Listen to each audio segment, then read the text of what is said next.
je m'appelle Émilie Kassongo, j'ai 32 ans et j'ai fondé les éditions En Page en septembre 2018. Alors j'ai fait mes années de générale à Verviers, à l'Institut Saint-Michel en latin langue. Et puis je suis partie faire mon bachelier en langue romane à l'université de Namur pendant 4 ans, puisqu'il y a eu la première année qui a été dédoublée. Et puis je suis partie faire alors mon master en sciences et métiers du livre à Louvain-la-Neuve pendant 2 ans. C'est un petit peu compliqué, donc en sortant de mes études, je pensais que je pourrais intégrer une maison d'édition belge déjà existante, donc le but n'était pas d'en créer une vraiment à proprement parler. Et puis je me suis bien rendu compte que le milieu de l'édition en Belgique était vraiment assez bouché. Et donc j'ai dû trouver un travail, comme on dit, alimentaire. Et quand mon contrat s'est terminé après 3 ans et demi, je me suis posé les bonnes questions. J'ai encore postulé dans quelques maisons d'édition. Puis je me suis rendu compte que ça ne fonctionnerait pas. Et donc je me suis dit, pourquoi pas essayer de créer ma propre structure. Et donc après avoir fait de nombreuses recherches, m'être renseignée sur tout ce qui était administratif, financier, juridique, et j'ai décidé de me lancer. Donc les démarches, un peu comme tout indépendant, il y a tout le côté un petit peu demander un numéro de TVA, s'affilier au registre des indépendants, donc ça voilà, c'est un peu la base. Ce qui est plus spécifique aux éditeurs, c'est qu'on doit demander un numéro d'éditeur, donc il doit se retrouver dans chacune de mes publications, ce qui permet de m'identifier. Et je dois également faire des demandes au niveau des numéros ISBN, puisque comme vous le savez, sur chaque livre, il y a un numéro ISBN qui peut, pour identifier chaque livre, chaque auteur, chaque éditeur. Donc ça, c'est des démarches qui prennent un petit peu de temps, parce que c'est vrai que c'est pas toujours très clair au niveau des renseignements. Il n'y a pas quelque chose qui est vraiment... comment expliquer, il n'y a pas vraiment je ne savais pas à la base, il n'y a pas vraiment un ouvrage qui rassemble un petit peu toutes les informations pour pouvoir se lancer, donc j'ai dû un petit peu glaner des informations à gauche, à droite. Mais une fois que toutes ces démarches-là ont été faites, il a fallu évidemment trouver les manuscrits, c'est comme la base. Et donc j'ai tout simplement fait un appel de texte sur Facebook qui a été partagé une centaine de fois. Et puis depuis lors, j'en ai plus fait, j'en ai plus besoin. Je dois avouer que je reçois un nombre incalculable de manuscrits à petite échelle, alors je ne peux même pas imaginer les gros éditeurs combien ils doivent en recevoir par semaine.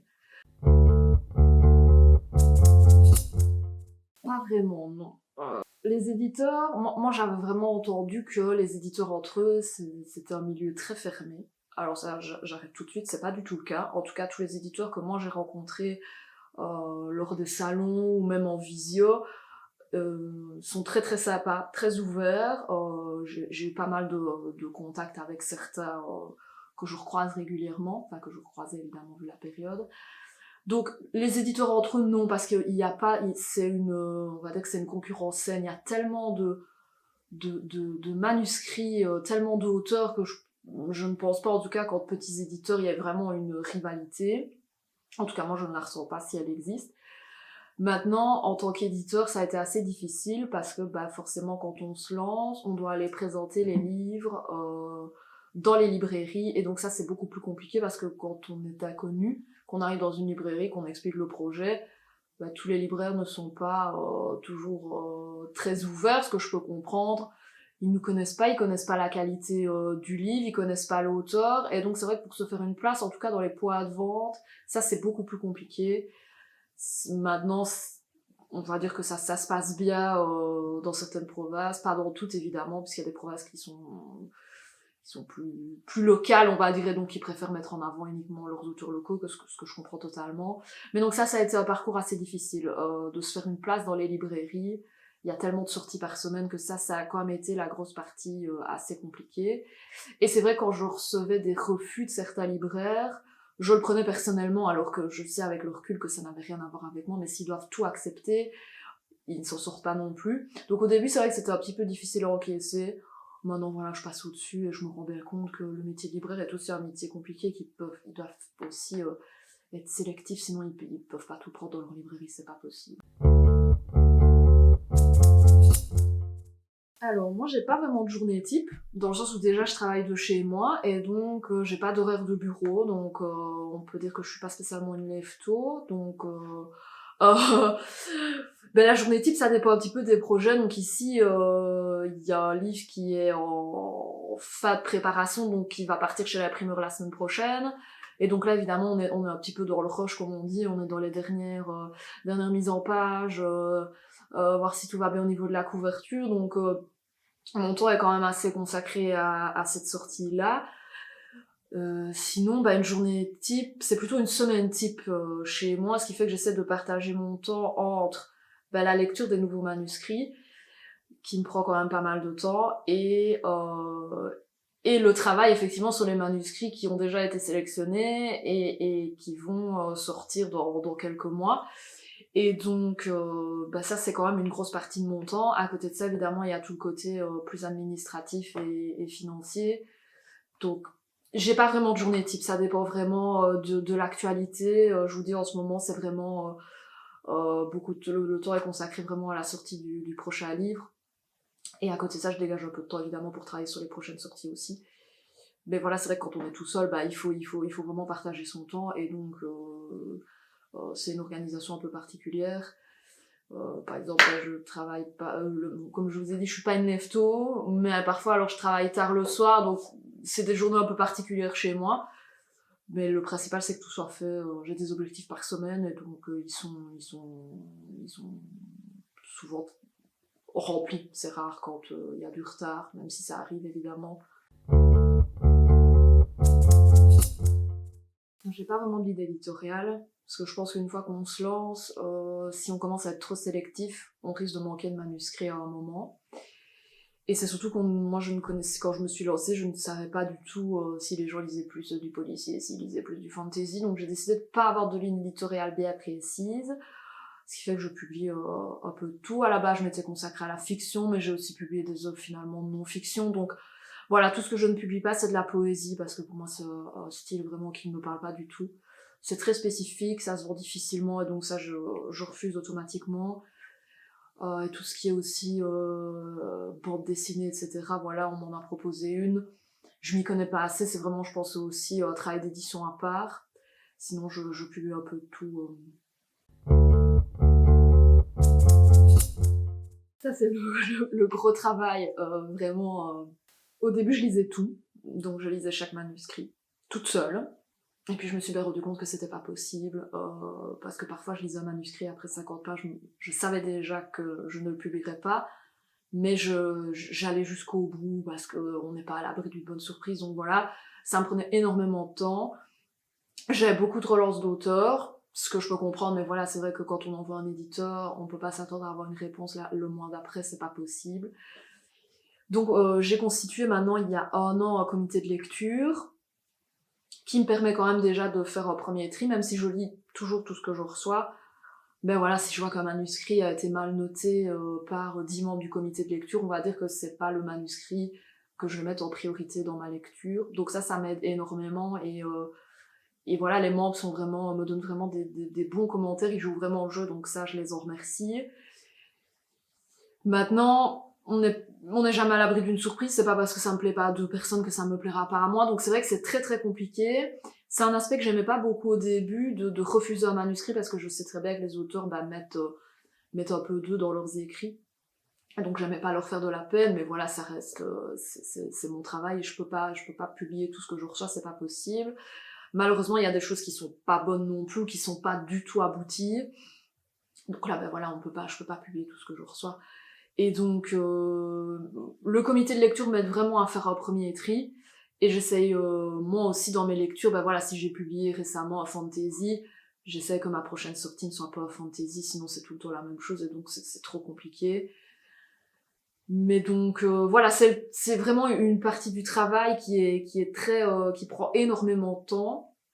Et même pour sélectionner, une fois que le manuscrit est sélectionné, c'est pas pour ça qu'il est prêt à être édité, donc voilà, c'est le travail, c'est un travail génial parce qu'on découvre plein d'écrits, mais c'est le travail vraiment le plus compliqué, parce qu'on a quand même, on a peut-être une pépite entre les mains, on va peut-être passer à côté de ça, on va peut-être faire un mauvais choix aussi, un livre moi je mise beaucoup dessus, et puis il sort et il fonctionne pas, donc c'est très très compliqué, mais voilà, j'essaie d'être plus détachée qu'avant, où là, c'était vraiment la grosse angoisse. Maintenant, je me dis que si moi je l'aime et que les gens l'aiment, bah c'est le principal. C'est beaucoup plus facile maintenant qu'au tout début, parce que les premiers manuscrits que je recevais, bah j'étais aussi débutante qu'entre guillemets les auteurs, voire plus, puisqu'il y a des auteurs qui s'étaient déjà fait éditer. Donc quand je leur faisais des remarques, j'avais l'impression de ne pas être spécialement légitime. C'est vite passé, donc maintenant j'estime que bah voilà, je suis pas une grande éditrice, mais voilà, maintenant j'ai quand même quelques mois maintenant, quelques années, et donc j'arrive à leur faire des commentaires pertinents, et j'arrive en plus, et encore une fois, aux commentaires du comité de lecture, souvent on se rejoint quand même, et donc bah c'est beaucoup plus facile à un auteur de dire bah écoute voilà, moi je pense que là ce passage-là ça ne va pas du tout. Et ben voilà, le comité de lecture, les membres qui l'ont lu sont également d'accord, et donc amener à un auteur le fait que ce soit pas juste moi qui décide et montrer que bah, les autres lecteurs pensent la même chose, c'est beaucoup plus facile.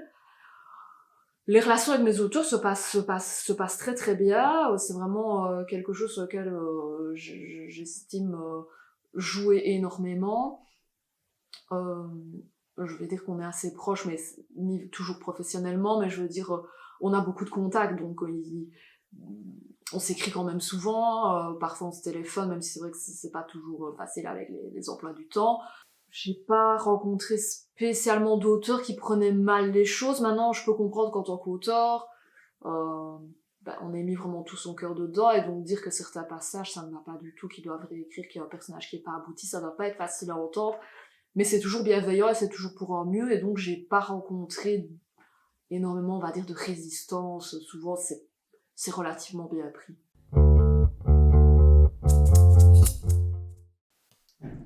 C'est assez difficile ici puisque on est en période de Covid, donc j'ai dû reporter beaucoup de sorties. L'année passée, j'ai pas eu beaucoup de sorties comparé à ce qui était prévu. Malheureusement, je pensais que tout pouvait être rattrapé en 2021, mais on se rend bien compte que c'est pas possible. On va dire que j'essaye d'en sortir. L'idéal, c'est 7-8 par an. Mais voilà, je pense que par année, l'idéal, parce que même 7-8, ça veut dire que c'est sur toute une année, c'est plus ou moins c'est plus que tous les 2 mois, donc c'est vrai que c'est un peu gourmand. Mais ici, je pense qu'il y a le côté, j'essaie de rattraper ce qui devait être sorti, mais en même temps, je me rends bien compte que c'est pas possible. Mais je pense que dans l'idéal, 6 ou 7, je pense que c'est l'idéal pour une année, en tout cas pour moi. Ça, c'est toujours une question compliquée. Je pensais pas être où j'en suis aujourd'hui, donc je suis quand même assez contente, parce que c'est vrai qu'il y a certains de mes libraires partenaires, quand ils me voient arriver, maintenant ils prennent des livres directement, et ça je les en remercie aussi. C'est pas toujours gagné quand on a un petit éditeur de pouvoir aller déposer les livres, comme j'en ai déjà parlé, dans les librairies. Je suis globalement assez contente du chemin parcouru. Maintenant voilà, je sais que dans le paysage belge, je suis toujours un très très très petit éditeur. J'avance pas à pas, malheureusement la situation n'a pas fait que j'ai pu me développer comme je l'espérais. Je pensais pas, voilà, rencontrer d'aussi belles personnes, de lire d'aussi belles histoires, de m'entendre aussi bien avec que ce soit les libraires, les lecteurs, les auteurs évidemment, ou même les autres éditeurs. Donc je suis vraiment contente de ce que je fais pour l'instant, même si évidemment on peut toujours faire mieux. Voilà, il y a des livres sur lesquels on mise et qui fonctionnent pas toujours comme on en aurait envie, et ça, ben voilà, ça peut aussi, c'est forcément toujours un petit peu frustrant, mais globalement, je suis très contente. On refait le bilan dans quelques années, où on enlèvera un petit peu l'année 2020 et même le début de l'année 2021, et puis on verra, parce que c'est vrai que c'est compliqué de faire un vrai bilan, sachant qu'il y a quand même eu quasi un an blanc, mais je suis assez satisfaite, et moi mon but évidemment est de m'imposer le plus possible dans le milieu de l'édition, mais on en est encore très loin, il y a encore beaucoup d'étapes à parcourir, et donc voilà. C'est indispensable, plus qu'indispensable, et c'est quelque chose que je ne maîtrise pas, que je ne développe pas assez. C'est vraiment un des gros objectifs pour 2021, c'est de vraiment développer ça. C'est que je prends pas assez de temps pour développer ma communication sur les réseaux sociaux, et c'est une grosse erreur. Moi je pensais qu'un petit post de temps en temps, et voilà, c'était bien, pas du tout. En fait il faudrait poster presque tous les jours. C'est vraiment un de mes objectifs pour la fin de l'année, c'est vraiment de pouvoir développer ça. Ben voilà, je suis sur Instagram, je suis sur Facebook, mais c'est vrai que j'y pense pas spécialement en fait. Et c'est un tort, et je sais que au niveau de la communication, on va pas dire que j'ai un problème, mais c'est un gros manquement, et j'essaie d'y remédier. D'ailleurs, je vais suivre ici une formation de quelques heures pour pouvoir maîtriser ces outils-là, parce que je pense que je les maîtrise. Évidemment, faire un post Instagram, faire un post Facebook, je pense que tout le monde sait le faire, mais c'est plus subtil que ça.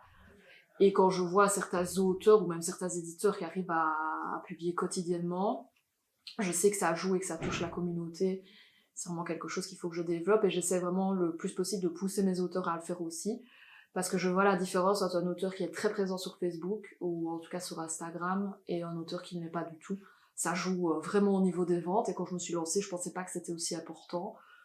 Mais en fait, c'est plus que, les réseaux sociaux, c'est plus qu'indispensable pour la communication, encore plus en période de confinement. Entre guillemets, les livres, on peut pas les présenter ailleurs, donc si on n'est pas présent sur les réseaux sociaux, le lecteur ne sait pas que son livre existe, et c'est très très important, plus qu'indispensable, et je m'en rends de plus en plus compte, et donc c'est vraiment vraiment mon objectif pour 2021, c'est vraiment de développer ça. C'est une question compliquée dans le sens où ça dépend par quel canal le livre est vendu. Donc, il faut savoir qu'un libraire touche 30% sur le prix du livre. On va dire qu'il prend un tiers. L'auteur prend en tweet et 10%. On va dire que le reste c'est pour l'éditeur, mais il doit rembourser les frais d'impression. Donc effectivement, si moi je vois un livre via mon site internet, ben, les 30% du libraire sont, on va dire, pour moi.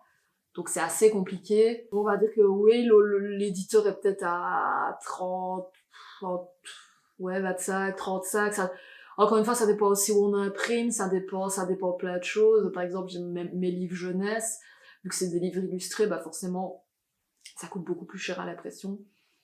Mais ils sont vendus moins cher que les romans. Et donc, moi, je perçois beaucoup moins. Donc, ça dépend vraiment, on va dire, entre 25 et 35, on va dire, à la grosse louche, quoi. J'aurais envie de leur dire de foncer, mais je pense que la chose à faire, c'est vraiment d'avoir quand même... financièrement, il faut avoir quand même un peu d'argent de côté, parce que comme tout indépendant, quand on se lance, on ne sait pas comment ça va se passer, et malheureusement, le métier de l'édition n'est pas rentable au premier livre sorti. Loin de là même. Et donc, c'est vraiment un chouette projet. Il faut pas hésiter à même se renseigner auprès d'autres éditeurs pour voir un petit peu. Moi, personnellement, j'ai déjà donné des conseils à un éditeur qui voulait se lancer, et je le fais toujours avec plaisir. Je pense que c'est important. Mais voilà, il faut pas penser que... comment expliquer qu'on sera Gallimard, qu'on sera Albin Michel, qu'on sera les éditions Lafon dès le départ. Malheureusement, ça se passe pas comme ça, et ça se passera peut-être jamais comme ça, parce que déjà on est en Belgique et c'est beaucoup plus difficile, il y a rien à faire, on n'est pas le pays de l'édition, on va dire, comparé à la France. Il faut savoir que ça va être difficile, qu'on va connaître des échecs, mais on va aussi connaître beaucoup de réussites. Je pense que les plus belles réussites, c'est quand on sort un livre et que l'auteur reçoit vraiment des commentaires en disant que le livre a été apprécié, que l'histoire était bien, qu'il a bien été travaillé, ou qu'il a bien aimé la couverture. Enfin voilà, c'est toutes des petites victoires quotidiennes qui font que moi je ne regrette absolument pas de m'être lancée, mais il faut savoir que c'est pas facile tous les jours, que financièrement, bah effectivement, on sait jamais comment un livre va fonctionner malgré les prévisions. Donc moi, parfois, il y a un livre, je pensais qu'il allait bien fonctionner, il fonctionne moins que ce qui était prévu. Donc il faut quand même savoir rebondir aussi et avoir un peu d'argent de côté. Donc ça, c'est vrai que le financier, on n'aime pas trop en parler, mais c'est quand même important. Il faut avoir quand même des bonnes relations avec tous les acteurs de la chaîne du livre. Donc il faut pas se passer des libraires. Je pense que on se passe pas des libraires quand on est éditeur, il faut vraiment avoir des bonnes relations avec, parce que bah, c'est eux qui décident de mettre un livre en avant ou pas, et ça change tout. C'est eux qui décident, qui acceptent en tout cas une séance de dédicace ou pas, donc je pense qu'on n'a pas le choix. Maintenant, moi, il y a des libraires avec lesquels je m'entends très très bien, donc ils me le rendent bien, donc ça c'est important. Il faut trouver les bons auteurs, pense qu'une bonne... Même si on a eu un coup de cœur pour l'histoire, je pense que si le feeling ne passe pas avec un auteur, enfin en tout cas c'est comme ça que je le vois, moi je ne publierai pas dans le sens où on va quand même être amené à collaborer des mois, voire des années, et moi je me vois pas travailler avec un auteur avec qui il n'y a pas...